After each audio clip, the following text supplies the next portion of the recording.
Kia ora koutou katoa. Good afternoon.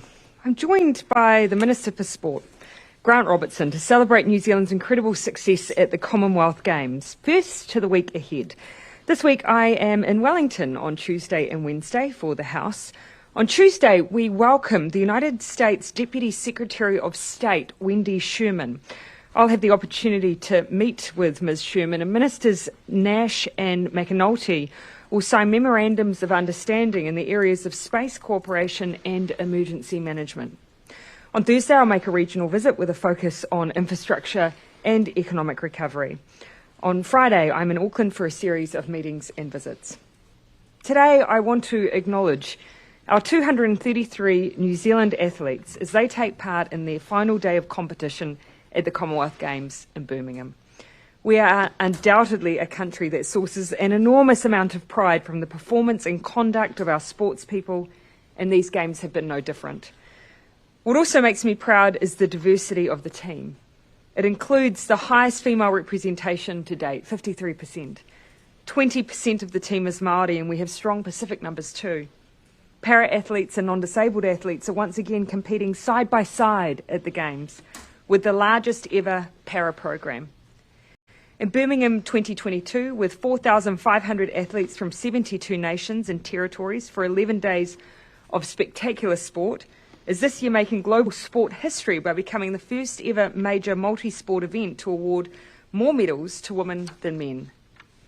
As you'll know, overnight the Birmingham Commonwealth Games became our most successful yet, taking into account our gold tally. Our record number of gold medals at a Commonwealth Games was broken with another gold for Aaron Gate after a spectacular sprint finish in the men's road race. With our recent performance here and at the Summer and Winter Olympics, we are in a golden era of high performance sport in New Zealand, and it has been truly remarkable to witness. I've been fortunate enough to have been kept well up to date from our Minister on the ground, Deputy Prime Minister and Sports Minister, Grant Robertson. So I'm going to hand over to the Minister now, who I understand was able to indulge his inner sports reporter while at the Games. Minister Robertson. Always good to have options. Thank you, Prime Minister. Can I start by saying it was an absolute privilege to be able to be at the Commonwealth Games in Birmingham to support our athletes and para-athletes and to see them perform so well. I want to thank and acknowledge the whole New Zealand team for their achievements, and in particular Chef de Mission Nigel Avery, New Zealand Olympic Committee President Mike Stanley, CE Nikki Nicol and their whole team, and High Performance Sport New Zealand and their teams for their leadership that focused on athlete well-being both before and during the event. It has been a truly exceptional Games for New Zealand. As the Prime Minister has said, 48 medals so far, and a 49th that will either be gold or silver to come overnight. These medals have come from a wide range of sports, the 19 golds so far coming in mountain biking, track cycling, road cycling, swimming, athletics and squash, and other medals coming in sports as diverse as judo, bowls, boxing, triathlon, wrestling, weightlifting, I'm sure Alan will be loving this, rugby, cricket and netball. At an individual level, as the Prime Minister just said, Aaron Gates' performance in the road race last night was exceptional, taking his 4th gold medal and becoming the first New Zealander to win 4 golds at a Games. Elise Andrews and Lewis Clareburt both earned 3 medals, equalling the previous record in a single Games. We can be proud of all our medalists, but also our whole team. There were some who, while they didn't make the podium, did break their own or New Zealand records. And I do want to mention in particular Sam Tanner. Sam had a massive personal best of 3 minutes 31 in the 1500 metres, the second fastest 1500 metres run by a New Zealander ever. He came 6th in a world-class field, and at 21 years of age represents a new generation of athletes who have emerged at this Games, giving us huge optimism for the future. Our team also represented us well when they were competing, but also in their sportsmanship and values. A great example of this that I witnessed was shot putter Jack O'Gill, who before he celebrated his silver medal went up to every official who had worked on the event and shook their hand and thanked them. I'm told he has done this at every event he has competed in for many years, and it was a moment of true humility and sportsmanship. There was a change in the Commonwealth Games Federation guidelines for these games which allowed athletes to advocate for causes.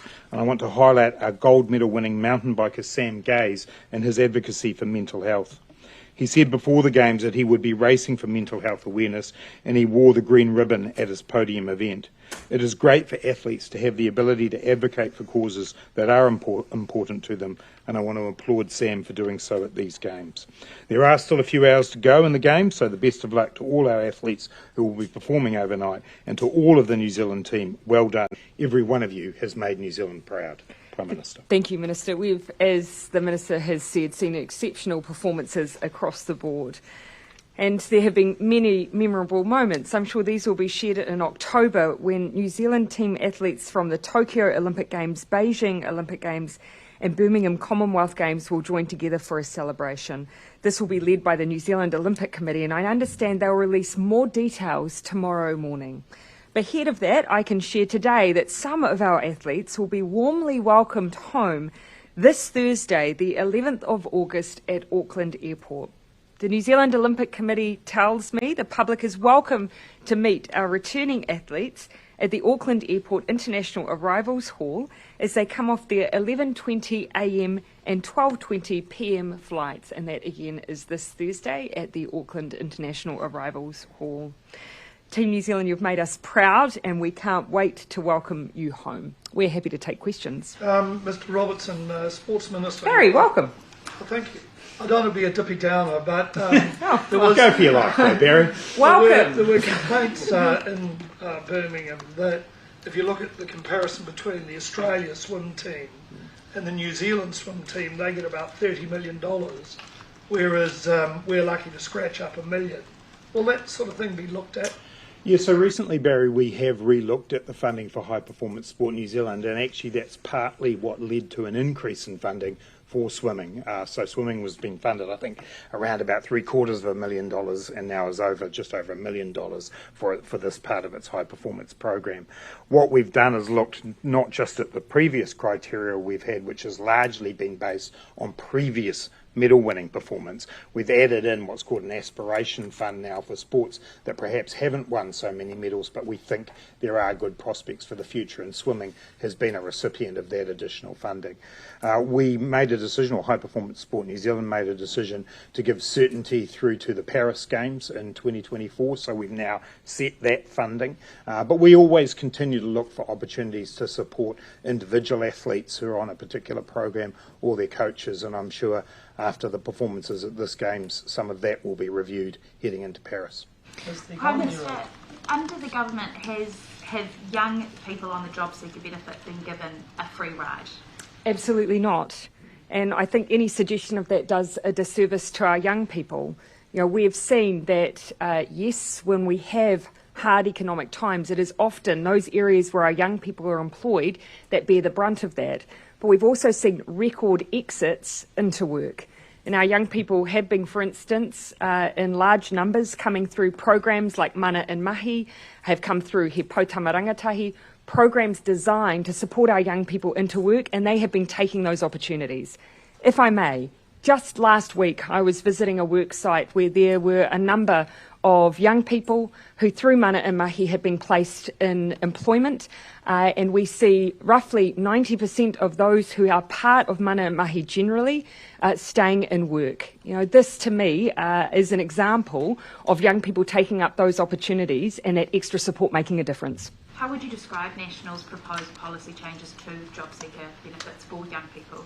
Look, a number of the things that we've seen the opposition propose already exist. And so that then leads me to the question of what is truly behind the proposals that they're making. A lot of it you see in the language. We take a very different approach. We need to make sure that we're removing barriers to work.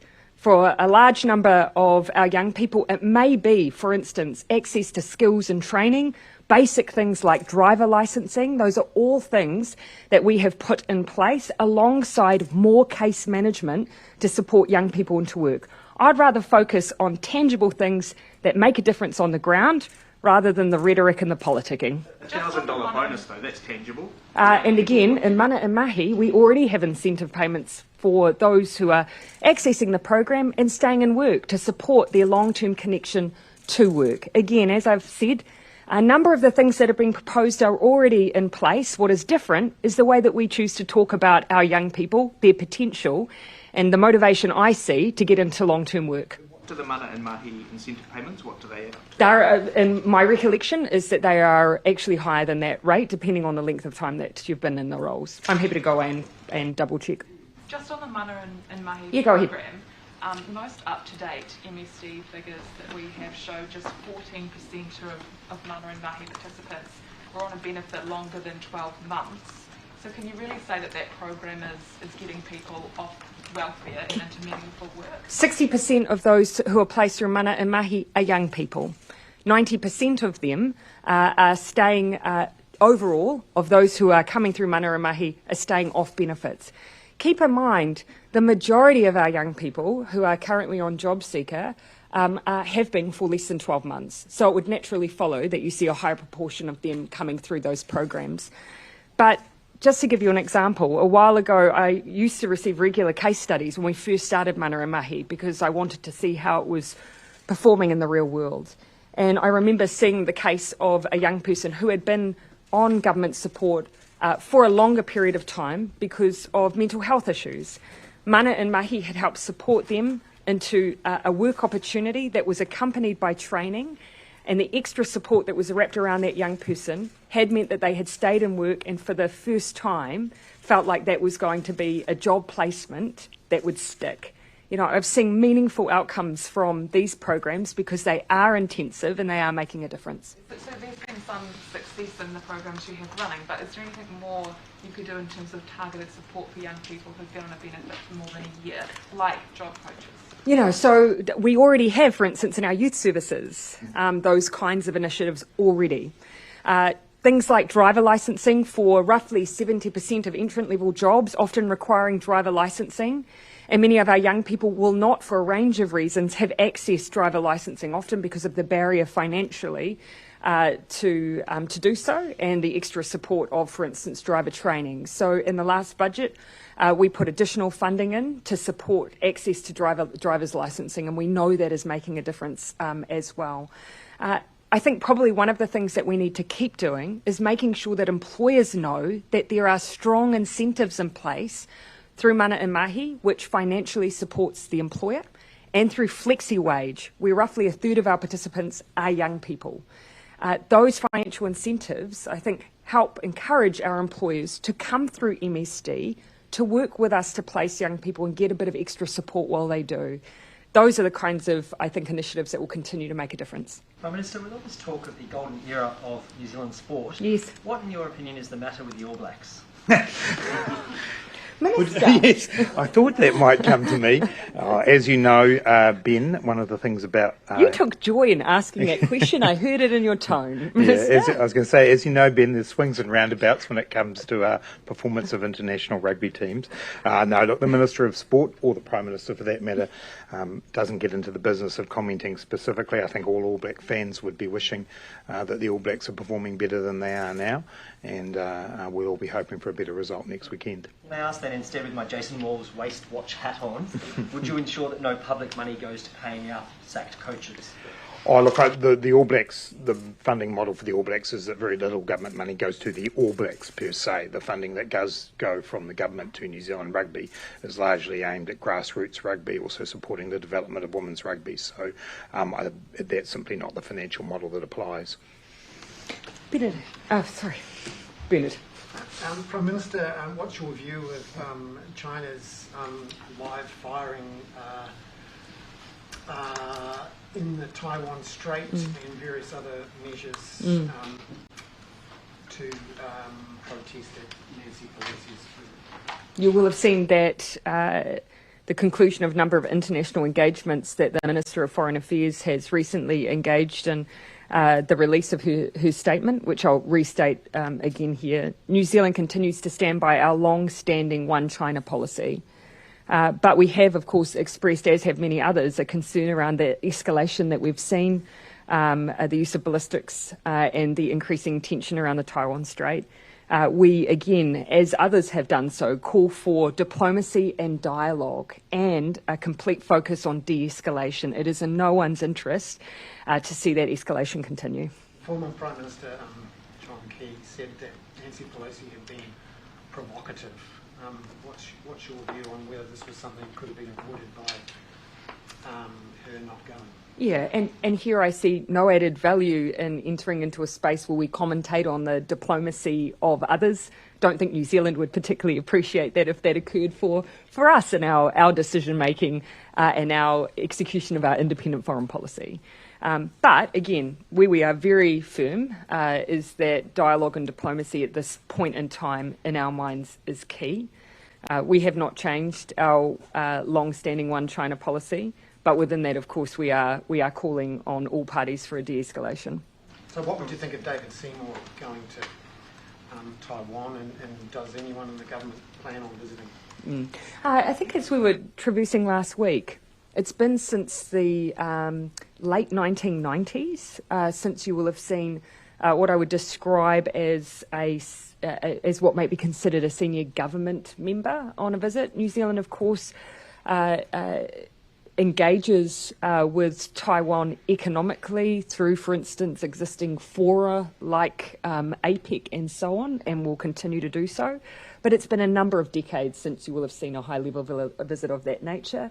My recollection is it was what was then called, I believe, International Trade Minister, and I believe it may have been Lockwood Smith, so quite some time ago. So you would advise other party leaders and Keep in mind, there have been, over the years, members of Parliament and parliamentary delegations that have made visits and exchanges, so that wouldn't be new. But, of course, what is of interest to us is the way that we engage diplomatically at a senior government level. It's not for me to give instruction to other party members of Parliament, because, of course, there have been regular exchanges in that regard for some time. Prime Minister. Yeah, I might canvas around a little, Barry, if I may. Luke. Prime Minister, one for both you and Grant Robertson. National's newest MP, Stuff reported this afternoon, Sam Uffindale got asked to leave King's College when he was there because him and some other boys beat up a younger boy, including with a bed leg. He says that the National Party knew about this during the selection process. Care to comment? I'll jump in on that one. I imagine that as Labour leader, that's where you might be directing that one. I take the same position I always have when it comes to the conduct of other MPs and other parties.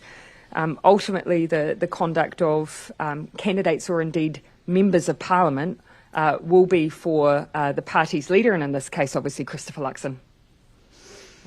Oh, yeah, no, I don't have anything to add to that, other than perhaps to make a very general comment that, of course, violence and attacks on young people are things that we should all be very concerned about. Isn't there a hypocrisy charge, though, if he's campaigning on anti-violence and anti-gang? Look, again, obviously we're each responsible for our relative position on policies, those things that we campaign on, and equally the conduct of our MPs. But I have always maintained a clear distinction that, yes, as leaders, we need to be accountable for our members' conduct, and what we know of our members' conduct. But again, it is for each party leader to hold that responsibility. Prime Minister. And then I'll come to you, Ben. Should these sorts of things get picked up, though, in the selection process? Oh, look, I can only speak to the way that we operate. Certainly, our goal as a party is to make sure that we have members of Parliament that are representative of our communities, that have standing within their communities, and that fill a range of skill sets that we believe are necessary to do a good job representing all New Zealanders in this place. Of course, you also want to make sure that where there are issues that, to the best of our ability, we do draw those out so that we can be aware, and that may mean that someone is not selected, or it may mean that we work to ensure that there is a level of transparency around those issues. That is for us. Again, it is up to the National Party and ultimately Chris Luxon and the party leadership how they conduct their own affairs. Prime Minister, Harry. What do you say to the people of Rotorua who are fed up with motels being used in that city for the homeless? 12 motels are asking for an extension 5 years for that sort of use. More than 3,500 submissions have been made opposing it. Do you feel for the people of Rotorua? So two things that we, of course, have a responsibility anywhere in the country to ensure that we are trying to achieve for local communities. The first is ensuring that our families and our communities are housed.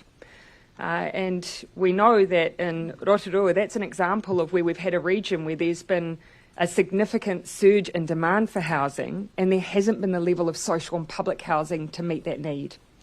And so that's why the response has been, rather than see family members and children in particular without housing or with completely inappropriate housing, while there has been, particularly through COVID, the utilisation of things like motels.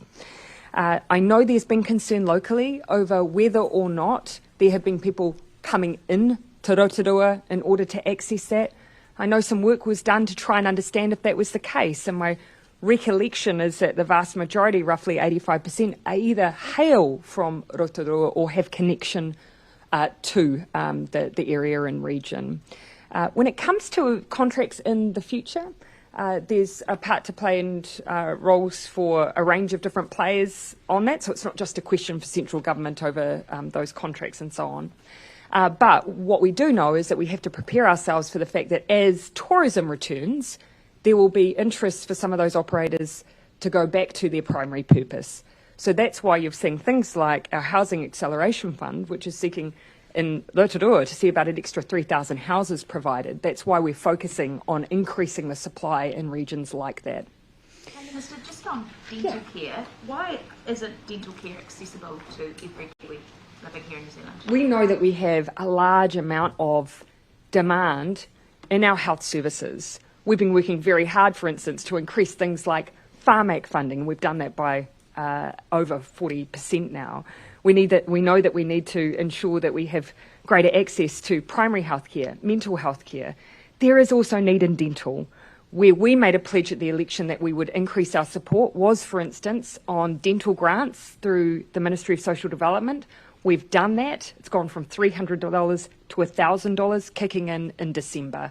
But we know that it is one of the areas where there is high need, but there is a lot of demand in health that we equally need to meet. Will there be more investment for adults getting dental care under Te Whatu order? So we've already set out where our focus is for dental health care. For those lowest income New Zealanders, we wanted them to be able to access grants. We've done that up to $1,000, kicking in from December.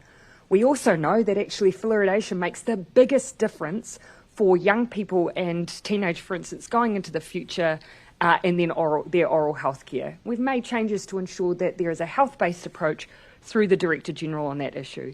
And the final area is improving care and access for children. And we've got a number of programs in place, and over time we've seen fillings reduce as a result of some of those programs.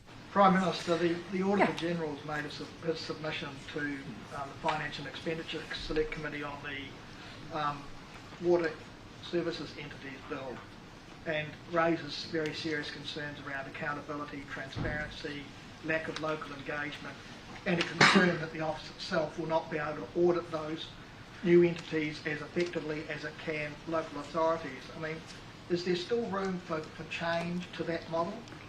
Yeah, Brent. The Infrastructure Minister happens to also be present with me today. Yeah, Brent, I haven't had an opportunity to read the submission in full yet, and obviously we always take seriously comments that the Auditor General makes.